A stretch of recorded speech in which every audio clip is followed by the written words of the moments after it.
Viewers once again welcome back to Srikrishna jewellers. ఇప్పుడు మనం చూపిస్తున్నది ఇది కాసుల దండ అండి. చిట్టి రూపంతో తయారు చేసాము. లక్ష్మీదేవి రూపం బ్యాక్ హోలో అండి. ఇది ఈచ్ వన్ 200 నుంచి 180 పాయింట్స్ ఉంటుంది. ఈ మన కస్టమర్ అడిగిన విధంగా ఇవి 9 రూప్స్ అనేవి డిజైన్ చేసాము. సైడ్స్ వచ్చి మంచి ముత్యాలు వేసి ఇటు పోటాస్ వేసామండి. ఇది డార్క్ షేడ్ కావాలన్నారు వాళ్ళు, ఆ విధంగా మనం చేసాము. నెక్స్ట్ దీనికి సైమల్టేనియస్గా నల్లపూసలు క్రిస్టల్స్ అంటాం కదా, అవి క్రిస్టల్స్తో చేసాము. ఇవి వచ్చి డీడీ బాల్స్ అండి.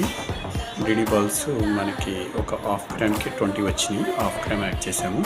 సో ఇట్లా మొత్తం టోటల్గా వెయిట్ 2.350 అంటే 2 గ్రాముల 350 వెయిట్లో మనం ఒక దండ అనేది క్రియేట్ చేసామండి. బ్యాక్ హుక్ కూడా గోల్డ్ వచ్చింది. ఇది కూడా ఒక చిన్న వెయిట్ అండి, 0.400 వెయిట్లో వచ్చింది ఇది. సో టోటల్గా లుక్ అనేది ఇలా వచ్చింది. పాత మోడల్కి కొద్దిగా రీమోడల్లో చేసాము ఇది.